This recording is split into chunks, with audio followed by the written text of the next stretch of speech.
Okay. Good morning. Happy New Year, everyone. Happy New Year. Welcome to Government Operations Committee, January 6th, 2025. And are there any changes to the agenda? I don't think so.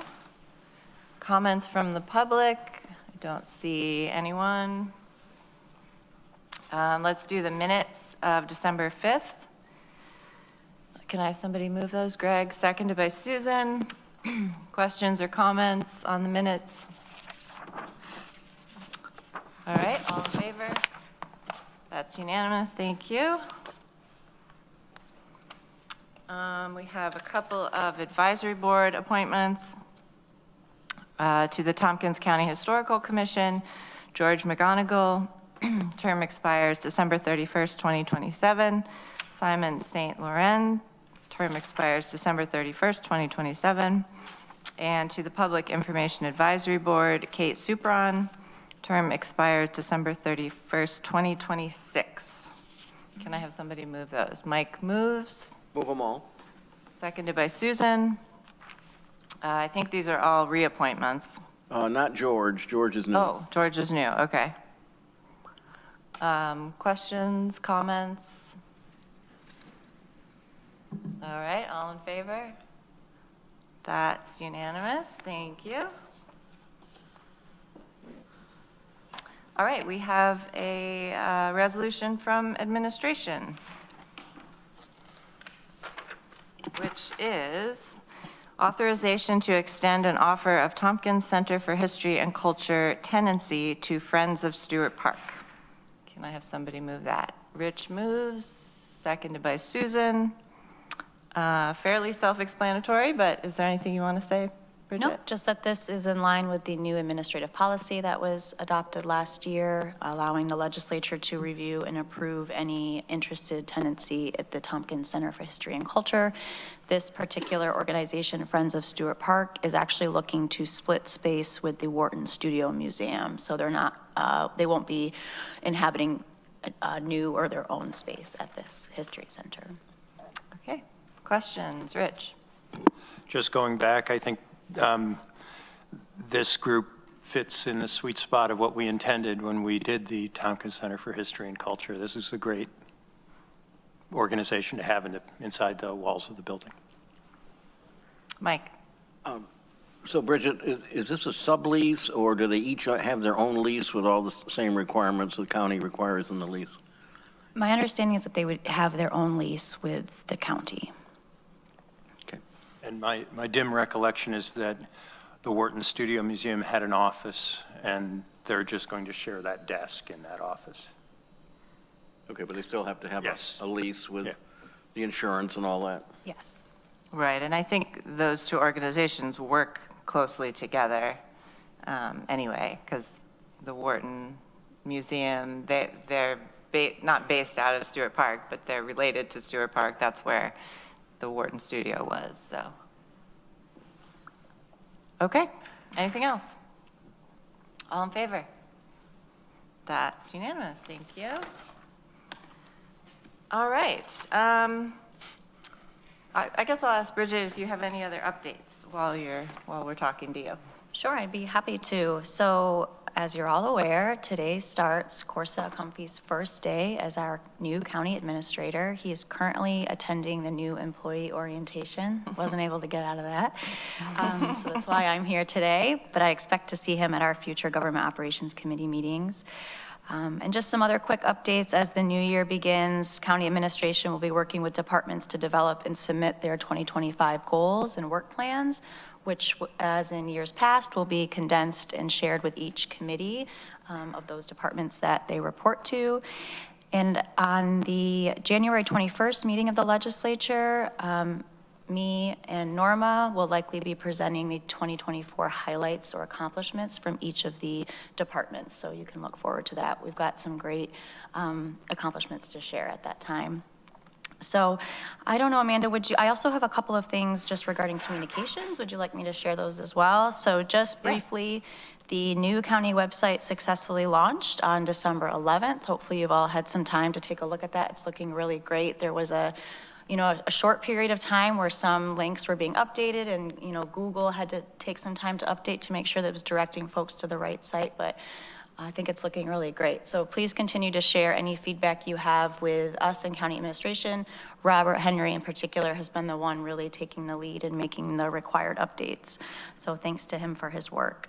And then in regards to the communications director search, we were able to successfully schedule and host a series of interviews leading up to the holidays. So the week before the Christmas and Hanukkah holiday, we had a number of great applicants and an opportunity to interview a few of those candidates. Thank you, Amanda, for being a part of that group. And we were able to offer the position to our top candidate, which is great, and have received a tentative formal acceptance, which is wonderful. So we'll be able to share more information once that's all finalized, but that search went very well. So happy to report that. So that's all I have for right now. That's so exciting. The top candidate was, we all unanimously liked this person, and that's fabulous. That's great. Okay, questions for Bridget? Mike? What, do you know, Bridget, what the status of the historian search is? I do not, Mike. I'm sorry. Do not have an update on that. The interim asked me that, so I didn't have an answer, so. It has not yet been launched at this time. Hasn't been posted yet? No, it has not. All right, thank you. You're welcome. All right, other questions? All right, thank you, Bridget. Okay, so a discussion we need to have, which we talked about last month, is our funding for legislator travel and training for 2025. And kind of before we launch into the main part, Travis is here to talk about a conference that he's attended in the past, but wants to attend this year, sort of pending how we figure out which legislators are going to get to go to things. So Travis, I don't know if you want to just say your conference and a couple words about that. Sure. Thanks for having me. It is the 54th annual New York State Black, Puerto Rican, and Asian Lawmakers Caucus in Albany. It's usually lawmakers of color from all over the state representatives, senators, different folks like myself from different counties and municipalities all over the state. It's a great conference to go to. I've been able to build stronger bonds with Speaker Hasty, Leah, Senator Webb, and others. It's also for myself to be able to go to a conference where there are a large number, majority number of lawmakers there that represent a lot of the voices that I represent. A lot of the trainings and smaller conferences there have to do with issues that are related to Black communities of color. I found it very helpful and a way to stay connected and make new connections throughout the state. So I'm hoping to go back again this year. Whatever funding is available would be great, and I'll figure out the rest. Okay, great. And you've attended, what, twice before, I think? This would be the third one, I believe. Right, okay. Great. Well, it's good to know a little bit more about that. And I think the question then for us to discuss is, with a limited budget this year for legislators to go to conferences, we need to decide what the priorities are. And if every legislator wanted to go to NISAC or to another conference, we wouldn't have the funding this year. So I kind of want to open it up. I mean, I have some thoughts about that, but if folks had some ideas about how you would want to determine the funding. Rich? I'm trying, if you could remind me, how much do we have in our budget this year? I feel like we need to ask Katrina, but I think it's like 14,000. I have a note from the December meeting of 14,000 on the bottom, and I don't know why I wrote that, but I guess that's the reason. Yeah. We spent 9,269. So this does seem like a very manageable issue, and that a lot of the legislators don't, spend money on this. Yeah, definitely. But I think we still, because we're not going to be able to use the same process that we've used that's spelled out in our rules. How do we determine who gets to go? Because we also this year have Shauna's membership to the board, although some of that is covered. Katrina? Most of Shauna's cost for the board of directors meetings are covered. We just pay the mileage. Okay, so like her hotel and the conference fee or whatever. Okay, great. Greg? They're covered by NISAC? Yes. I think it would make sense to, align either leadership or strategic priority, chairs of program committees with, certain things. But I also think it would be important to set aside something like this, or Facing Race Conference, or something that sort of fits within the, DEI realm, so that it's kind of a broader representation. I mean, I don't think it makes sense to send everyone to NISAC, and that's how we spend the money. So if it meant a few less people going to NISAC, so a few more people could go to something more representative, I would be in support of that. Okay. I see Norma has her hand up. Good morning, Norma. If I could get the machine to work. Thank you. I'm glad you guys are talking about this. Just keep in mind that the money that was set aside was put into contingent funds. So every time you utilize those funds, you have to come back and it has to go through the Budget Capital Committee, as well as the Government Operations Committee, as well as the legislature. So each time that money is being allocated, it's going to be quite a few steps. So maybe just take into consideration how much of those funds get moved. Okay, great. Thank you. Mike? You're welcome. Yeah, Norma, that's a good point. I think what we ought to do is simply move all of that money back into the clerk's budget and just let us do our normal thing that we have. And if we need more money, then we can go back to contingency for it. I think the educational experience that people get, Travis has talked about one this morning, others have gone to NISAC or been on boards at NISAC. I think they're all very, very important. And I think that we need to do that. I haven't gone to NISAC in the last 2 or 3 years, and what I would plan to do is use what I would be normally getting for a conference, simply to supplement my submittal of local mileage, which I plan to do. And I know we talked about putting some extra money in during the budget process for that. I know Ann Corman brought that up. But I think we shouldn't hamstring ourselves on this, because I think it's very, very important. Yeah, thank you, Mike.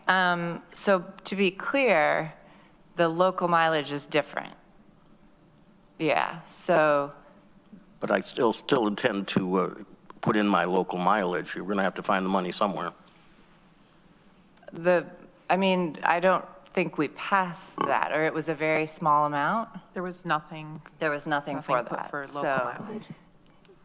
I don't think we can't take money out of this for local mileage. We can. Okay, well, I guess that'll be up to the legislature. But as of right now, this funding is for travel and training and conferences. Well, I just want to make it clear, I intend to put in my local mileage, as I have every year since I came onto this legislature, which is authorized under the county law. And if Katrina doesn't have money in one area, she's going to have to get it from somewhere or ask for a contingent request for that. Right, so it'll have to, when the clerks get that request, it'll have to come back to this committee and decide if there is funding for it. Rich? Yeah, I was going to make a proposal that Yes. we take the 14,000 out of contingency, put it in the clerk's budget, and we use it according to our current policy until exhausted.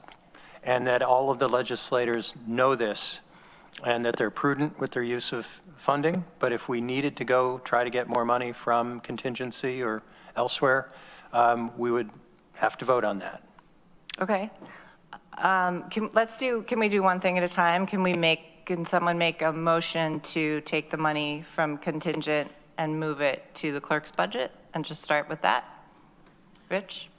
I would move to take the money out of contingency and put it in the clerk's budget. Okay, so the full, and Mike seconds, the full 14,000 that we had set aside. Got that, Jordan? Okay, any more comments about that particular part? Katrina? I do believe that would have to go to Budget, Capital, and Personnel also. As well. I Right. can draft a resolution accordingly. Okay, That answered my question. yeah, okay, great.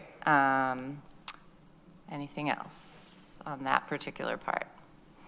All right, all in favor of moving that? That's unanimous, thank you. Can I Okay, ask a clarifying question? I'm sorry. sure. Just about that particular. So there's two clerk budgets. One is for the clerk of the legislature and the other one's the legislature. I think you intend to put it in the legislature's Oh, okay. budget, not the Yeah. clerk's budget, Sorry. right? Okay. Yep, sorry. That's okay. Thank you. Thanks for clarifying. Okay, so not that long ago, I think maybe Brittany sent out an email asking for any legislators who were hoping to attend NISAC. I don't know if we have an idea of how many people responded.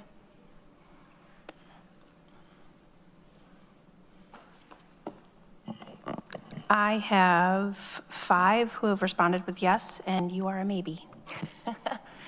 Okay, so 5 yes, 1 maybe, and then Travis would be 6 for a different conference. And they're all a little over $1,000, approximately.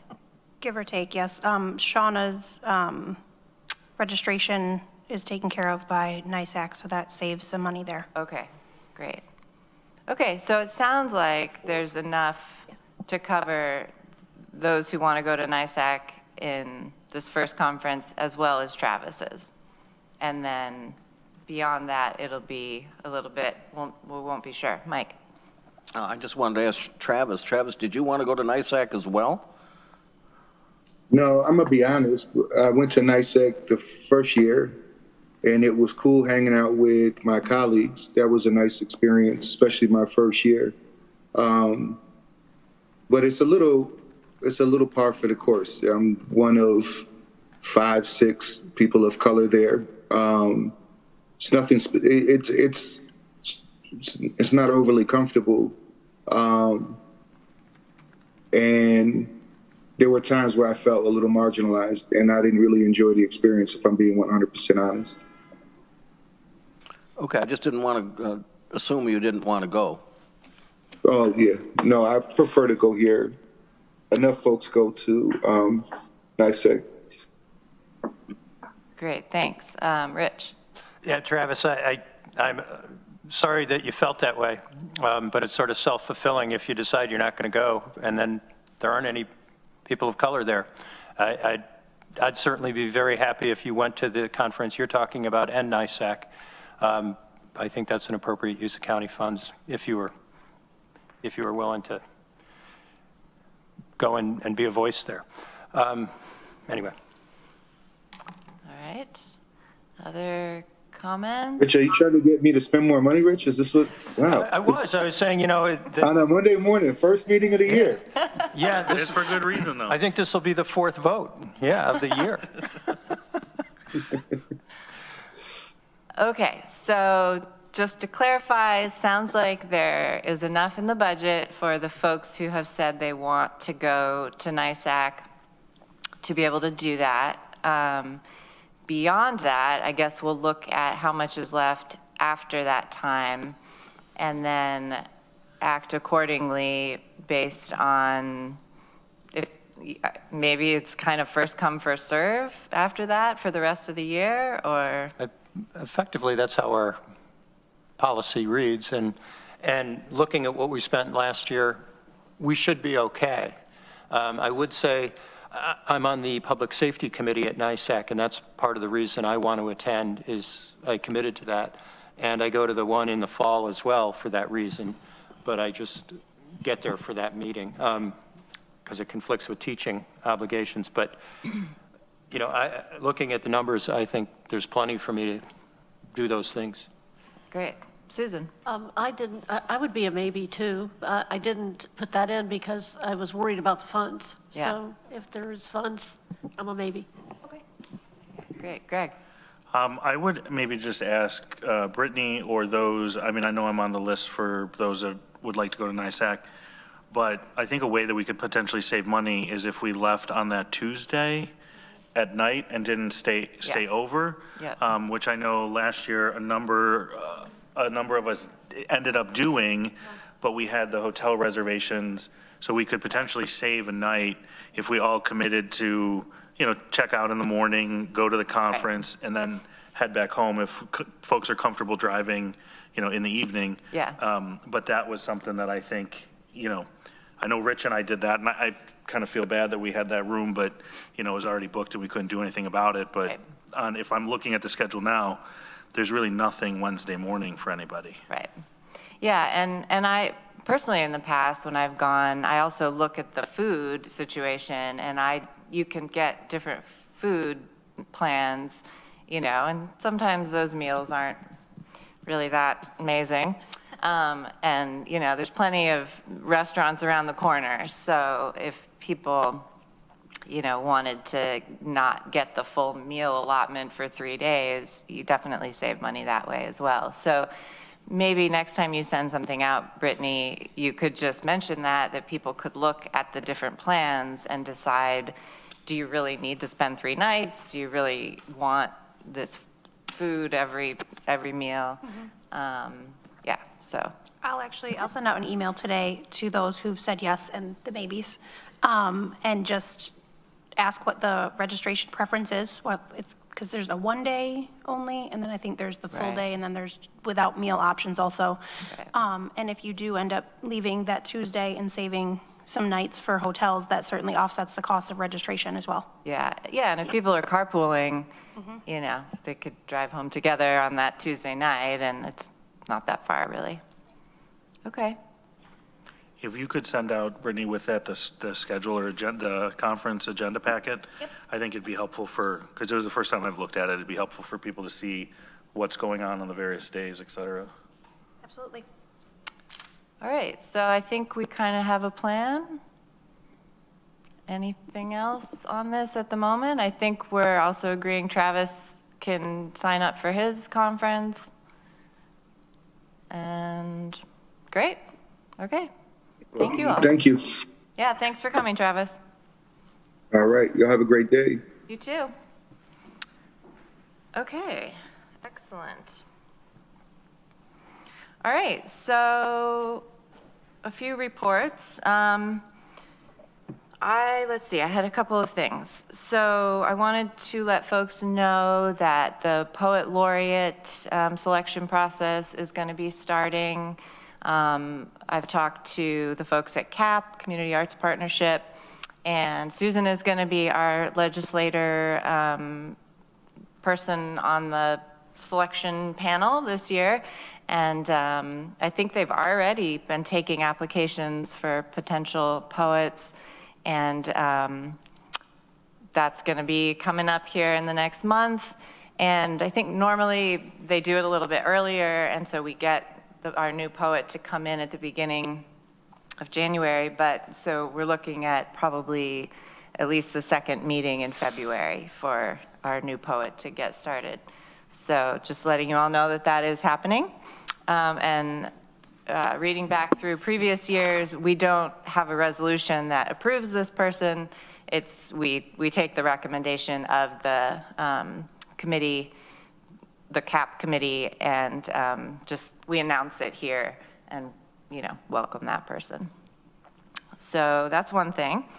I got an email, and Can I say something about Poet Oh, yeah, Laureate? sure. Before we get off of that? I was so terribly impressed by the poem that Janie Beebe came and read to us called Legislator, and I think Yeah. we all have copies of it. Just totally impressed. It's the first time I think we've had a Poet Laureate talk about the legislature. We've always asked, or we try to ask that they do something about Tompkins County, not necessarily government, but our localities or our people or something like that. But I think we ought to have this reduced to a plaque and put on the wall. Nice. And I'd like to propose that we do that. I've talked to Katrina about it, and of course we'd have to get Janie's permission to do that, but I think it doesn't necessarily have to be a full bronze plaque, but it could be a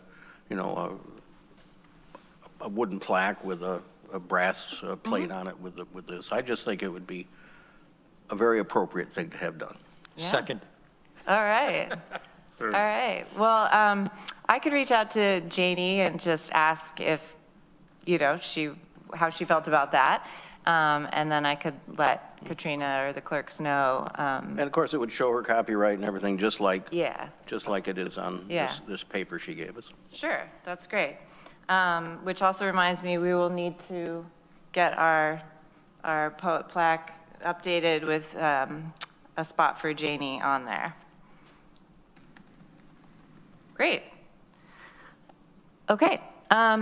So the next thing, I got an email from Jay Franklin this morning asking to pull the resolution tomorrow night about having the pause in assessment. And I haven't fully digested it because I just got it. But I sort of wanted to ask folks here because we've had so much discussion and I continue to be a little confused. But essentially he's saying he's been working with New York State on our level of assessment and believe that we will still be at 100% for 25 assessment roll. So no pause would be needed. But he would bring it back in the summer or fall after the 2025 assessment roll. So, Mike. I think that coincides with what he told us. He hadn't had the information from the state when he was proposing this pause. Okay. So I can, tomorrow night, I can pull that and we won't talk about it, but I wanted to get the sense of the committee. I see nodding over here. Nodding. Okay. Okay, all right, that was one other thing. I wanted to just talk a little bit about 2024 because that is over now. And we had a lot of goals, and I think that we did a lot of good work last year. Let's see, we got updates from the History Center and the county historian. We worked on the local law about virtual remote meetings. We talked about the change of elections law, and we did quite a bit of charter review earlier in the year where we read through parts of the charter, which reminds me, I think there were some changes that we wanted to make to the charter. So that would probably be something we need to get on our radar for the next couple months to be in line with, the election law changes, but I think there was a couple other things. We talked about and set legislators' salaries for 2026 and beyond. We did the library bylaws, finally. Cheers to that. Let's see, I think there was a couple other things.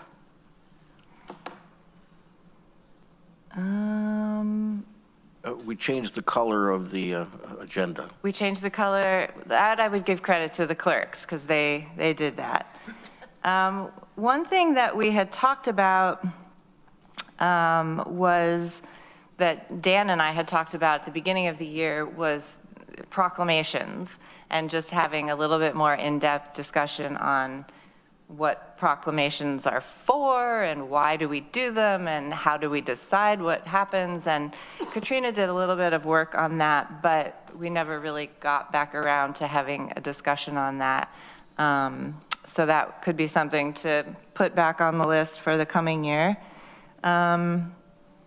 We had a few brief conversations about the flag policy, which was good fun. And I think we also did quite a few other policies over the year. So I think of the list that I have of our original goals, I think we did pretty good. So I thank you all for your work on this committee in 2024 and all the staff who have showed up for good or bad in rain, snow, sleet, and hail to support us. So thank you very much. And that is my report for the committee chair. Let's go to our Chief Equity and Diversity Officer. Charlene Holmes is here. And do you have a report for us? Good morning. Happy Good morning. New Year, everybody. I have a quick report for you. All good news. It is with great pleasure that I announce that Tompkins County and Ithaca have been chosen to host the GARE regional convening this year. Next steps will include the creation of a steering committee that will be comprised of our community partners as well as respective municipalities. It's very exciting. I'm very happy that we were chosen, and the months look like October, that we will be having this convening so everyone can be excited about what's to come. So thank you for that. I'm sorry, I couldn't hear. What was the group? You're echoing just a little bit. Oh, am I? A little bit muffled, but that's okay. But what was the convening? What is the name? The GARE regional convening. I was telling you guys, we are members of GARE, which is the Government Alliance on Race and Equity. And it is a national organization that will be holding their regional convening here in Ithaca. Great. And we, Tompkins County and the city of Ithaca, was chosen for that. Excellent. Through an application process, yes. So you're going to be working with them to help plan that? Yes. Great. We will. And the goal is to have, uplift our region in racial equity work and highlight all the work that's being done, and create, that cohesion and disrupt some of those silos that might be present within our municipalities. So we're excited about that. Cool. Excellent. So, the second update that I have for you, second and final update, is today we will be having a general meeting for our institutionalizing equity report. And this will be held via Zoom. Department heads were given a sneak peek of the equity report to provide feedback ahead of time. And we will convene in a general meeting. And the purpose of this meeting is to overview the report and review the process for selecting and implementing their departmental equity indicators, which will be a part of their work plans for 2025. Great. And that's it for me. Thank you. Questions or comments for Charlene? All right. Well, thank you for being here this morning. Okay, let's go on to County Attorney. Good morning, Happy New Year. I don't have a specific report, but would be happy to answer any questions now or as they come up at your convenience. Great. Any questions for Maury? Rich? Did we arrive at a date? I think we are talking about Thursday. Right, the 9th? Yeah, the 9th. So, I'm glad I asked. yeah. The time? It was going to be after BCP, Let me see what I have. which is what, at 9? Yeah, I think I have it at 11. Okay, so this is for our small group to meet with Maury as one of our direct reports and have a mid-year check-in. and that is Rich and me and Mike Sigler. And so we're planning Thursday at 11. And I'll check in with maybe Jordan or Katrina about reserving us a room somewhere. Isn't there a fourth? No, that's just the three of us. Just the three, okay. Yeah. Okay. Director of Finance, Lori. Good morning, thank you. Just want to remind you that although 24 has ended for all of you, we are still in the thick of it and will be for the next few months, so bear with us. We are in 24 and 25, and sometimes we don't know which year we're in. Same goes for us. Great, thank you. Questions for Lori? All right. We do not have a communications director at the moment, and we got some updates from Bridget already. Committee members, I know Mike had something he wanted to talk about. Yes, please.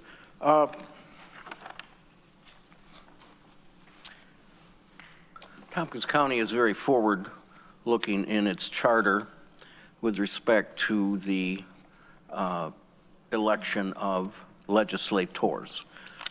We are elected from geographic districts, and we, after every decennial census, we redistrict. And we did that after the 2020 census. And we are very proud of the fact that we have an independent redistricting commission that started back in 2010 after the census then.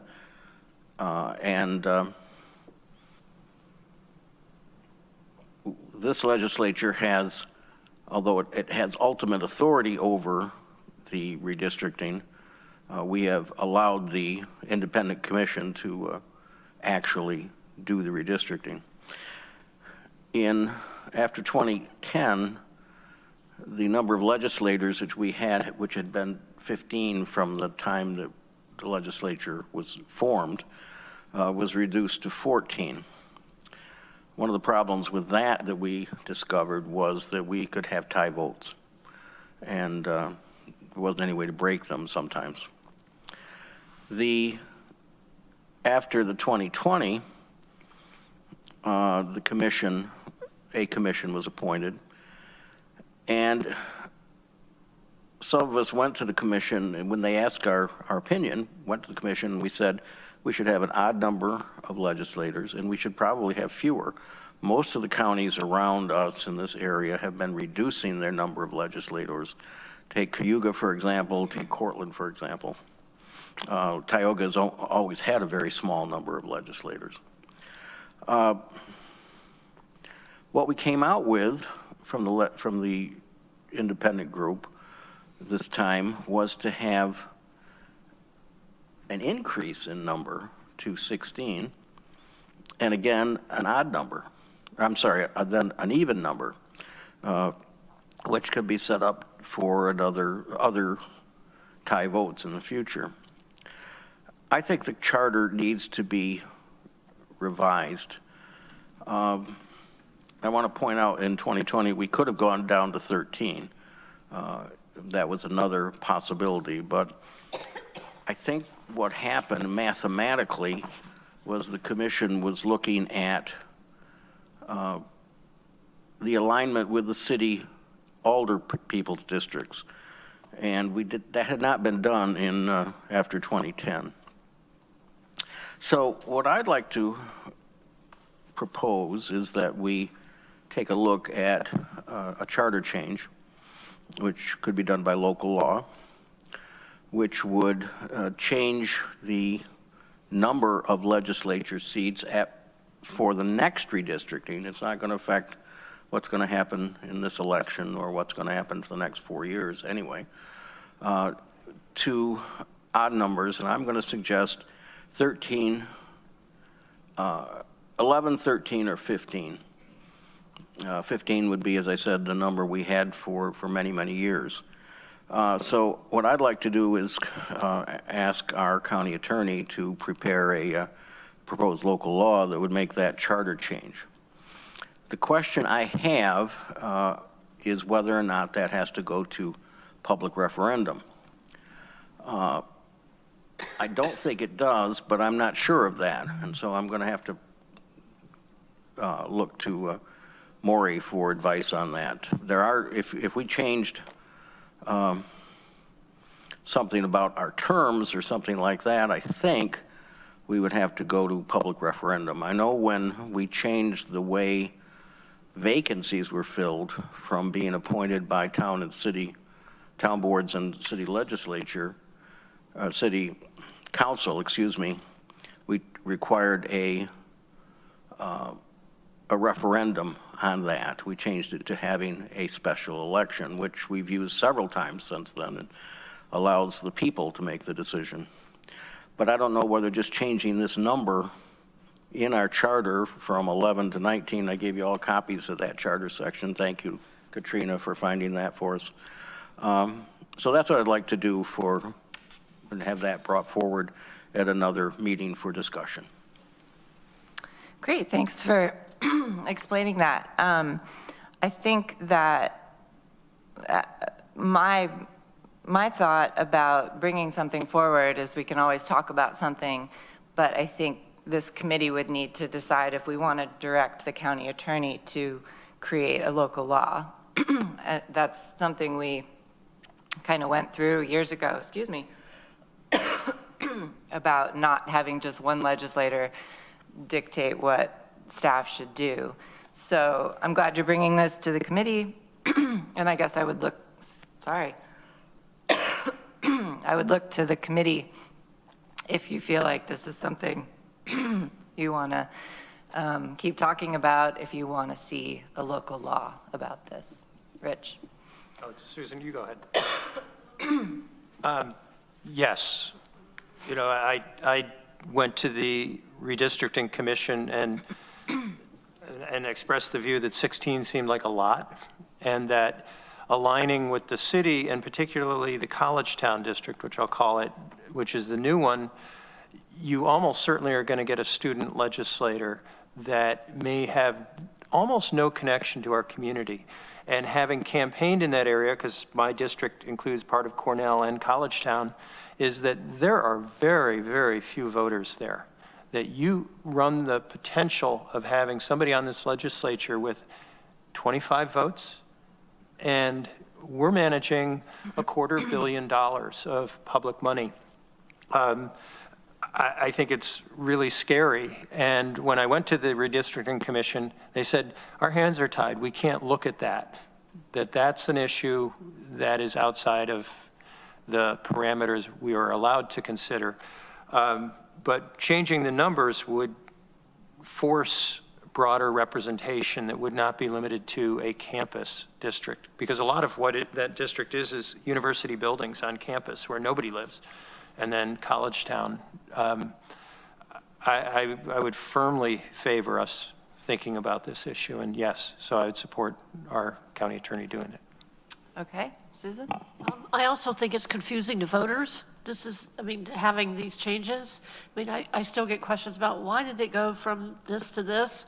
I agree with you strongly about the inexperience of some people who want to be on the legislature. That concerns me greatly. All right.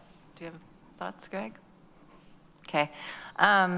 Yeah, I mean, personally, I don't think this is a huge issue. Every 10 years, it changes, and, you know, I don't think personally it's a terrible thing to have an even number of legislators. Sometimes there's a tie.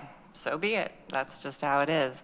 I'm not opposed to this, you know, being talked about further.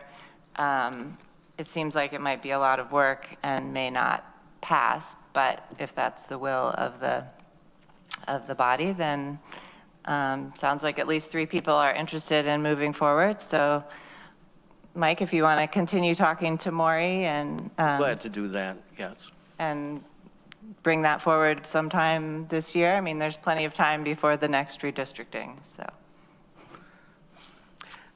Mike? Might also say on the redistricting commission, we might want to think about, there were some parameters of who we appoint to the commission, and some of the things we were very interested in them knowing about local government. I think maybe we need some thought about that language so that we get people who are a little more familiar with the actual workings of the legislature, and we don't want legislators, but so that we don't end up with this mathematical formula, totally. Susan? So I remember I was newly hired at the public library in 2009, and when the census, we had a census station there, people were very, I remember after that census in 2010, people were very surprised that it had an impact on the number of legislators. So we actually fielded a lot of questions from patrons, which was interesting, and some concern on the part of the members of the legislature at that point, because some of them weren't aware that it would have an impact on it. So I think there's an educational opportunity here that's important. But I also, see, I do have some concerns about inexperienced people wanting to be. It's not that it's a good thing to start early. I mean, certainly I'm new still, but it's not. I just think that we need to be more thoughtful about it. Yeah, and I was on the group that held those interviews and acquired the committee and worked with Dominic on all kinds of outreach. And, as typically happens, like no matter how much outreach you do, there's still people who don't even know that they're supposed to take the census, and fill out the form and, what that actually means in terms of, state dollars and federal dollars and how we, how the government works. So it's always another opportunity for more education. And I think that, ahead of the next redistricting committee, I would hope that the legislature would look at those rules and decide if there's anything that needs to change about the process. But again, that's happily farther down the road. Greg? I think the only thing I'll say, and I'm more than happy to have this conversation, I think one of the reasons why I looked at the number that we did and ultimately voted the way that I did to accept the redistricting commission's recommendation was this idea of keeping municipalities sort of more intact, right? So that a legislator wouldn't represent 3 or 4 municipalities. I think that's also important because it does allow you to build a rapport and a connection and a conduit to your local level of government, right, town or village, whatever the case may be. And I think when you have too many, it becomes too burdensome and kind of dilutes the ability of the connection you can to have to those other local elected officials. So I think that's also important to keep in part of this discussion, because if you looked at all of the odd number recommendations that the redistricting had, I mean, it really sliced up outside of the city, right? It really sliced up towns and, I think there was one district with Dryden, part of Caroline, some of the town of Ithaca. Your district currently is kind of wonky like that a little bit. Yeah. So I think that's important. Yeah, and the change in my district will actually bring together more of the town of Ithaca, and it will not be a part of Ulysses and Caroline, so for my own district, it's a good change. But I understand that maybe it broke up some other areas, but that's something that they had to consider as well. Yeah. For sure. It's not all about the city. Okay, anything else on this topic? Anything else before this committee today? Greg? I will say, I got this portraits from Election Day in Tompkins County. Yeah. Kudos, Rob, if you're up there and I know listening, thank you for the thumbs up. Incredible photos. Dominic is sort of a parting gift. I just think that this is anytime that we can highlight the faces, the people, the volunteers we have that are holding up the hard work of the county and of government, especially as it relates to elections. This is just a really neat piece. I hope people get a chance to share this, and we can send this to, towns or village boards, whatever the case may be, because I think this is really well done, and this is the kind of stuff we should have more of. Yeah, it is great. If the listening public has a chance to get one of these little booklets, they definitely should. Rich. I just wanted to note, this will be our last meeting as this Constitution of Government Operations, but I anticipate some of us may be carrying on. And I would assume that at the February meeting, we'll be talking about priorities and goals for 2025. And so I just throw it out there that we should be letting that percolate. Yeah. So that when we arrive at February, we can hit the ground running, those of us who still be here. Definitely. I'm sure we will have more policies from administration this year, and if anyone wants to talk about the flag policy again, that is great. They're all nodding. All right, well, thank you all for being here. Happy New Year. Mike? Thank you for your leadership. Thank you. Thank you. Thank you. Yeah. This has been a great committee. We did not get a trophy this year, but we should have, because we are definitely the crown jewel of committees. So thank you all very much. See you tomorrow night at the legislature. We are adjourned.